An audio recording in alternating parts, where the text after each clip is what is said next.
ата кәсіпке адалдық самұрық қазына компаниялар тобы еңбек әулеттері күнін атап өтті. Жекешелендіру жемісі Транстелеком компаниясы акцияларының 95% сатылды. Тәулігіне 24 сағат алғашқы ақша аудару орталығы ашылды. Интернет арқылы пәтер сатып алуға өтінім берушілер қарқыны үдей түсті. Ақтөбеде алғашқы 30 минутта 1594 өтініш түсті. Юнис-Сити тұрғын үй кешеніндегі пәтерлердің әр шаршы метрі 143.987 теңгеге бағаланып отыр. Көп қабатты үйдегі 37 пәтер тікелей, қалған 121 баспана жалдау арқылы сатылады. Осы бағдарлама шеңберінде баспаналы болған тұрғындар ай сайын пәтердің шаршы метріне 1289 теңгеден төлеп тұруы тиіс. Баспана интернет арқылы үлестіру механизмін күп көрген 23.630 тұрғын 3W.FNSK.KZ сайтына алдын ала тіркелген. Осы қатардағы 1594 адам алғашқы жарты сағатта өтінім берді. Юнис-Сити тұрғын үй кешенінен баспаналы болған ниеттілерден өтініш мамырдың 28-іне дейін қабылданады. Жекешелендіру бағдарламасы шеңберінде Транстелеком байланыс операторы 9 миллиард теңгеге жуық қаражатқа сатылды. Бұл туралы самұрық қазына контракт жауапкершілігі шектеулі серіктестігінің баспасөз қызметі хабарлады. Меншік иесі Қазақстан темір жолы ұлттық компаниясы байланыс кәсіпорын акцияларының 49%-ын саудаға шығарған болатын. Бастапқы саудада 6 миллиард 820 миллион теңгеге бағаланған құнды қағаздар бәс саудада жылдам өрлеп 8 миллиард 97 миллион теңгеге сатылды. 1998 жылы құрылған Транстелеком компаниясы жергілікті және халықаралық байланыс қызметін ұсынады. Жекешелендірудің екінші толқыны шеңберінде самұрық қазына акционерлік қоғамы жалпы құны 36 миллиард 65 миллион теңгеге 27 активін бәсекелі ортаға берді. Қазпошта акционерлік қоғамы алғашқы ақша аударым орталығын ашты.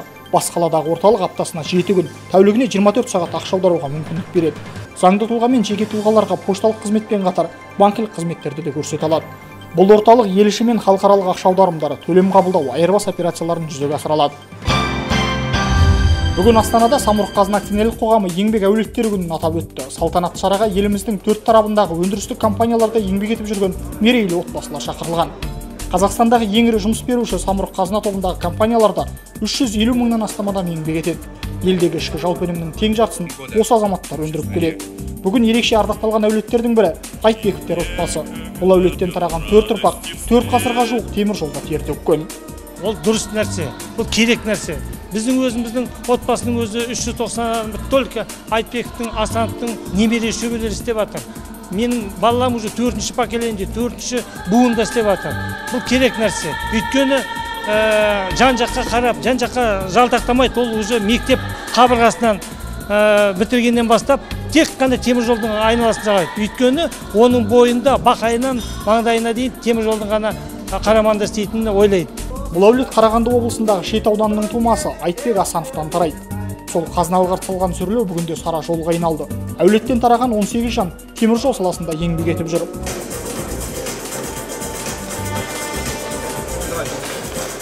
Бүгін энергетика, авиация, атом өнеркәсібі, өндірістік кәсіпорындарда тер төгіп жүрген абыройлы отбасылар марапатталды. Олардың әрқайсысы кемінде 1,5 ғасырдан астам ғұмырын белгілі бір саланы дамытуға сарп еткен. Қазір трансформацияға түскен компаниялар ұжымда ерекше сыйлы осы әулеттерге зор сенім артып отыр. 3 жыл болды осы династиялар деген кезде, династиялар деп айтқан кезде ең бірінші адамдарды, біздің компанияларда жұмыс істеп жатқан азаматтарды көреміз. Бүгін ерекше дәріптелген 9 отбасының тағдыры ата кәсіппен тоғыса өрілген. Олардың бәріне ортақ басты құндылық отбасына, өз ісіне деген шексіз сүйіспеншілік. Алтын мұра ата кәсіпке адалдық. Ортақ отанды гүлдендіру жолындағы қай-қайсының да қажырлы еңбегі көпке өнеге.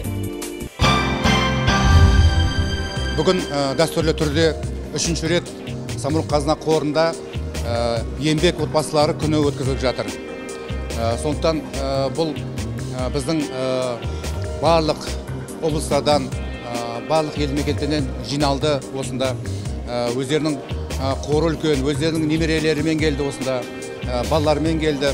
Бізде айталық кейбір еңбек отбасыларда жалпы стаждары 100, 200, 390, 500 жылға дейін бар.